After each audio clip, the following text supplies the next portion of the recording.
It has been said that if there is ever to be such a thing as a true universal language, it will most likely be expressed in the realms of mathematics, geometry, energy patterns, and frequency.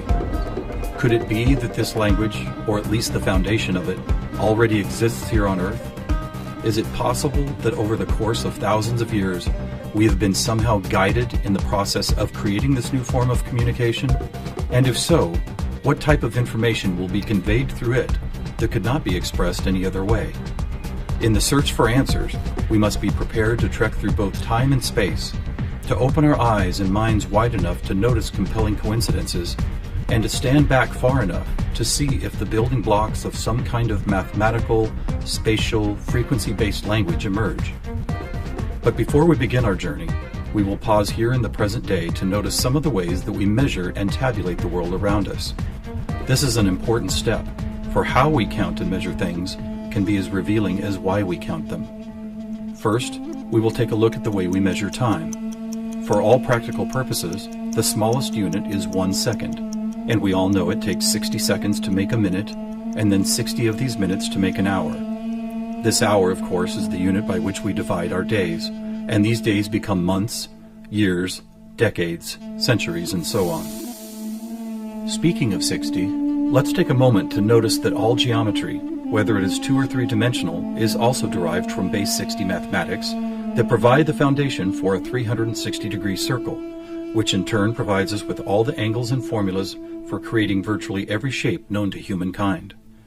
Now let's look at how many cultures from all over the world have chosen to count and group things. Right away, we see that we have been attracted to the number 12. 12 eggs in a dozen, 12 months in a year, 12 inches in a foot, 12 signs of the zodiac. Strangely, whether it's tallying disciples or mythical gods, the number 12 appears often in the telling of our greatest stories about ourselves. And what about distance? Your local town might be measured in meters or other units, but when we talk about measuring our planet, the standards we all use revert back to base 60 units of miles, minutes, or geometrical degrees. Are you noticing the pattern here? We seem to be encountering a lot of 12s and 60s. Are they related? And if so, how? To answer that piece of the puzzle, we must travel roughly 5,000 years back in time to visit the ancient Sumerian culture of Mesopotamia, for here is where our 1260-based math comes from. This counting system, which was invented by the same people who produced the world's first written language, involved counting the knuckles of the 4 long fingers on one hand and then multiplying them by all 5 digits on the other hand. If you do this, you will get a maximum number of 12 knuckles times 5 fingers, which of course totals 60. How these cosmic jumps in language and mathematics occurred so suddenly is open to debate. But it is interesting to note that the ancient Sumerians themselves wrote about being given this information by sky god visitors they called the Anunnaki. Who and what the Anunnaki were is a hotly contested subject, but one thing that cannot be denied is the fact that over 5,000 years ago, a mathematical system was born that incredibly still serves us today. So now that we have our various units of measurement, all based on the Sumerian 1260 counting system, let's jump forward to a few pivotal moments in history and see what other numbers, patterns, and synchronicities appear. In the 6th century BC, on the Greek island of Samos, the famed mathematician Pythagoras led a school of thought that married philosophy, mathematics, music, and of course geometry. And while Pythagoras did not discover advanced geometry, he did apply it in new ways, especially to music. For instance, he noticed that when a tauten string was plucked, it would create a tone. And when that string was divided in half, it would make the same tone only twice as high in pitch. Pythagoras then came up with numerical ratios based on harmonic fifths, and this led to the creation of the musical scale found at the root of most modern music. It is important to note that according to Pythagoras, all musical notes were found by using mathematics, and as such were given number values according to their placement in a kind of master grid.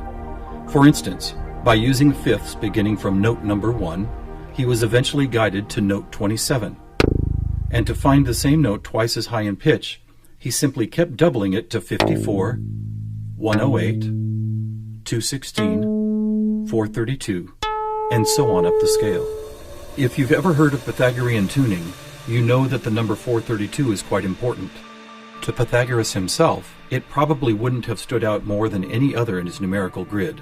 But in our quest to find a universal language based on mathematics and frequency, this particular note represents a significant piece of coincidental evidence. You see, many ancient musical instruments, from Tibetan bowls to Native American flutes, happen to produce the same tone, a tone that vibrates at 432 cycles per second. That's compelling, but even more intriguing is the fact that Pythagoras was not calculating vibration cycles to find tone 432. It just happens to be the same number. What's more, for decades, most modern musical instruments were also tuned to this same fourth octave A, with a value of 432 cycles. How could this be? Who chose this particular note as the keystone for instrument tuning, and more importantly, why? Here is where a deeper mystery begins to emerge, and to explore it we will need to go back to Pythagoras' other passion, geometry. It is not an exaggeration to say that to Pythagoras and his disciples, geometry and math held a key to the nature of all life everywhere, and maybe it does. Let's look at the first four geometric shapes, the circle, triangle, square, and pentagon. In each of them are angles of degrees that, when added together, always total a specific number relative to that particular shape.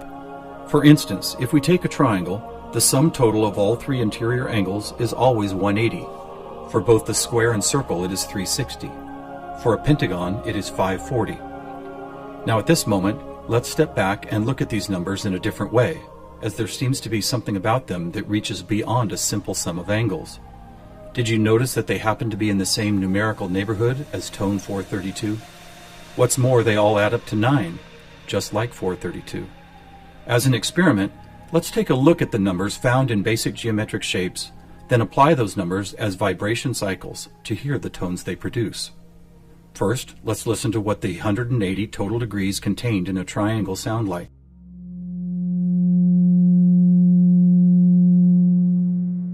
And here's a squares and circles 360 in cycles per second. A perfect octave up from the triangle. What about the pentagon at 540? That sounds like a harmonic fifth of the other two. That's interesting. What are these tones? They are F sharp and its perfect harmonic fifth of C sharp. Let's keep going. What does a hexagon 720 sound like? Another F sharp. Here's a seven-sided septagon, which totals 900. This is an A sharp, which happens to be the note required to complete an F sharp major chord in perfect three-part harmony.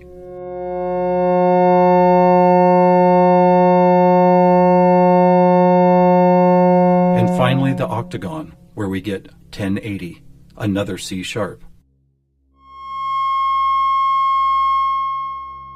Suddenly, geometry is expressed by tones, and these tones just happen to create the most beautiful form of music, a perfect three-part major chord in the key of F sharp.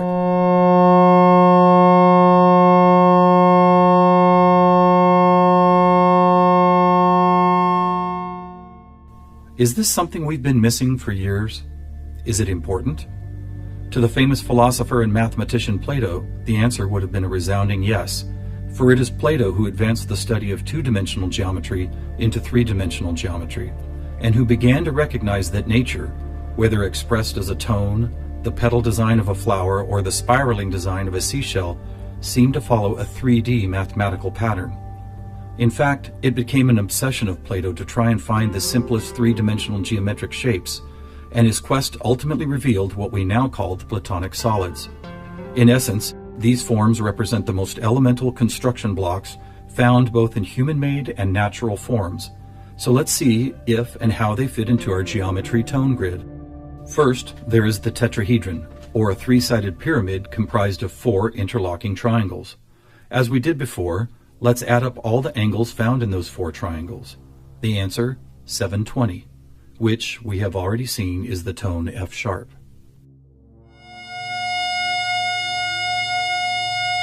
Next we have the cube, whose six 360-degree squares totals 2160. What does it sound like?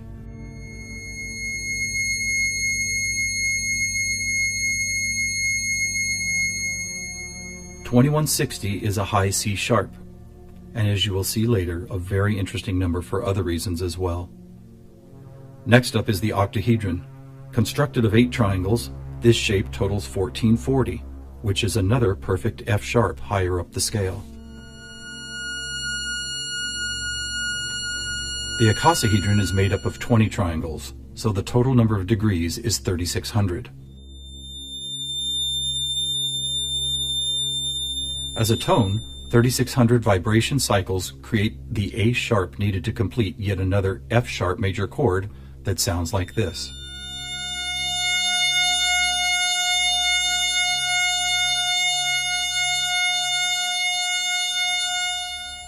At this point, we have seen how 2- and 3-dimensional geometry can be expressed by the notes found in an F sharp major chord. Could this also be true with what is known as sacred geometry? To find out, we will first need to build a design called the germ of life, which, when repeated, goes on to reveal the seed of life, then flower of life pattern found at sacred sites all over the world. First, we start with a circle at 360 degrees, which is the familiar F sharp. We then add our second circle, bringing the total to 720, another F sharp. 3 circles totals 1080, which provides the harmonic fifth of C sharp. 4 circles is 1440, another F sharp. 5 circles totals 1800, or the A sharp needed to once again provide the harmonic third of an F sharp major chord. And finally the 6th circle, which brings the total to 2160, another C sharp. Amazing! It's as if we can now both see and hear the flower of life pattern that has intrigued humankind for thousands of years.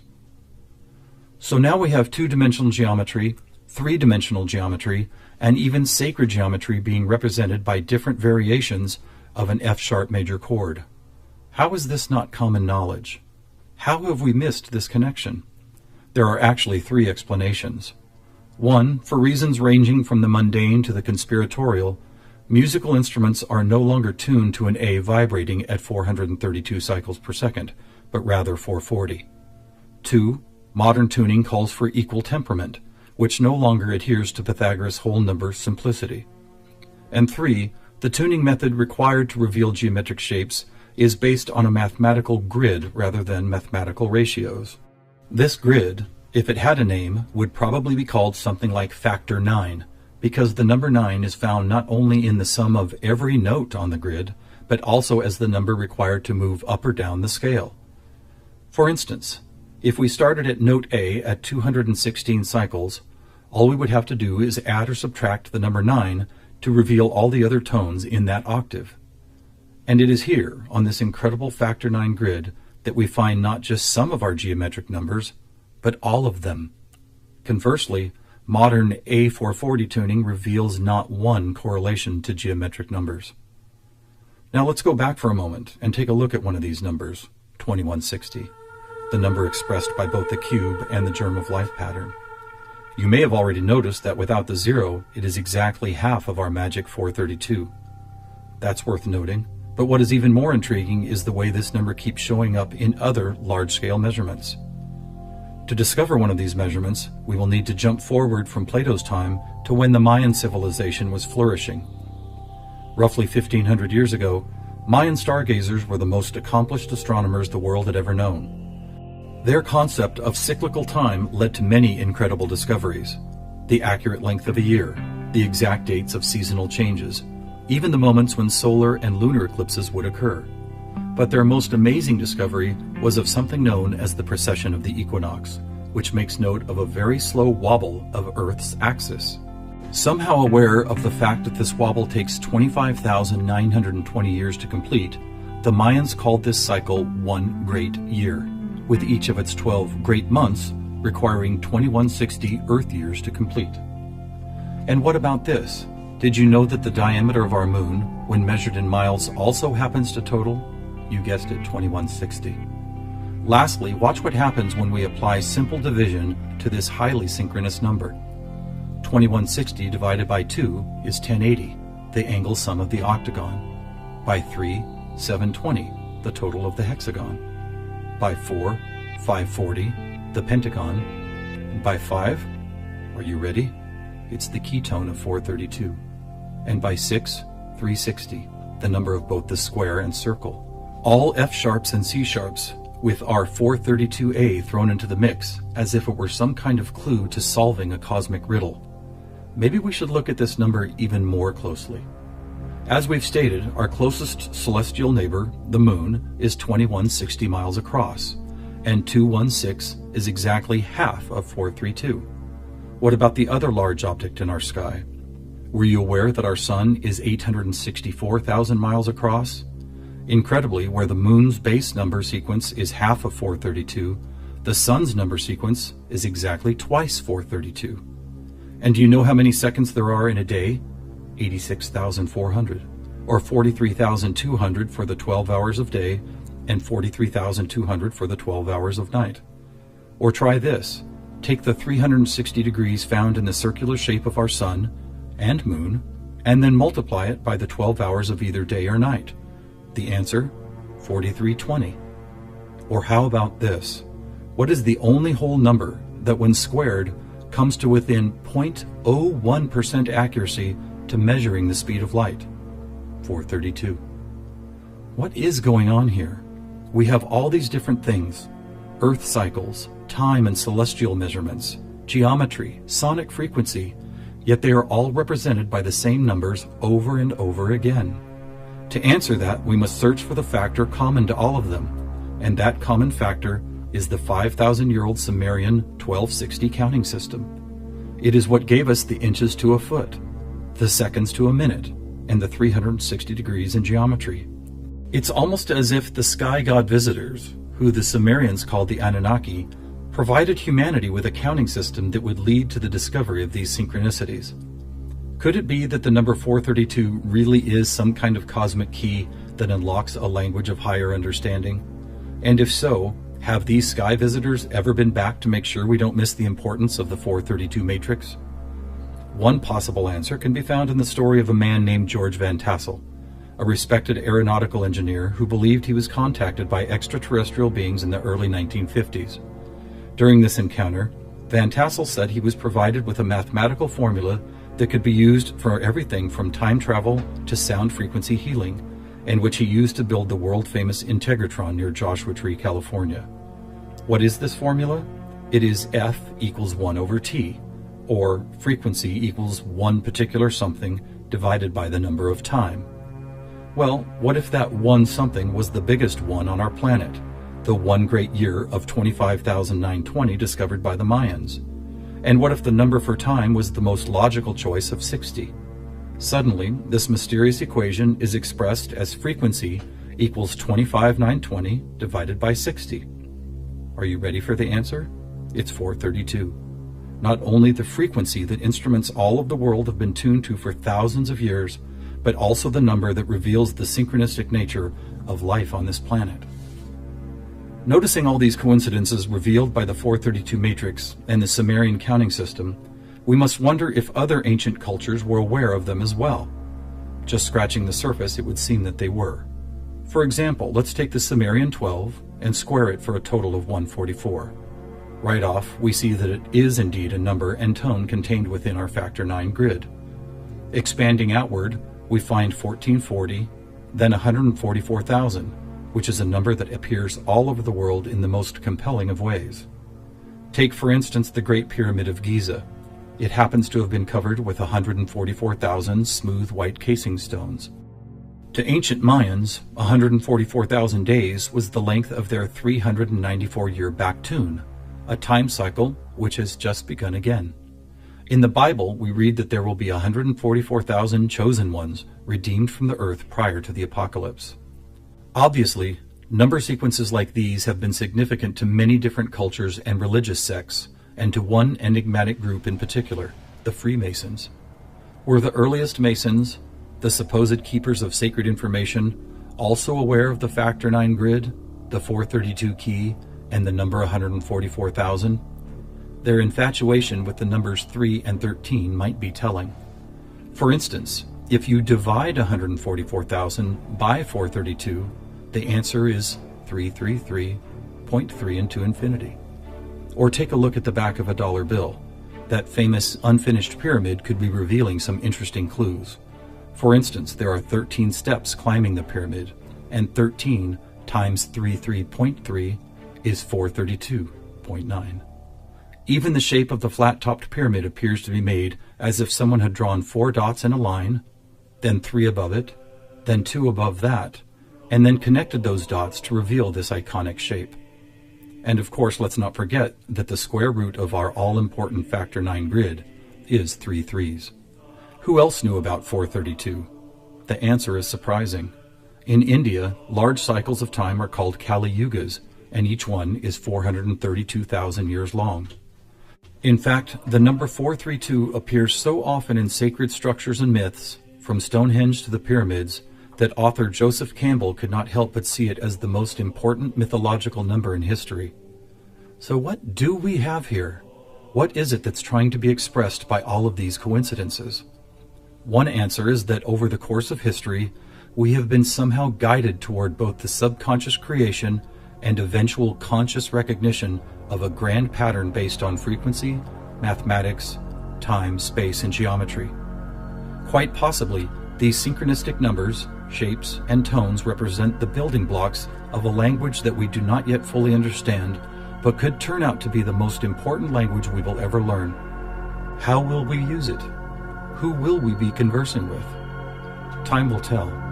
Thousands of years ago, from locations all over the globe, various prophets, shamans, and seers described an era when humanity would make some kind of cosmic leap into a next level of consciousness. Here, at the dawning of the age of Aquarius and the start of a new Mayan Baktun cycle, maybe it's happening.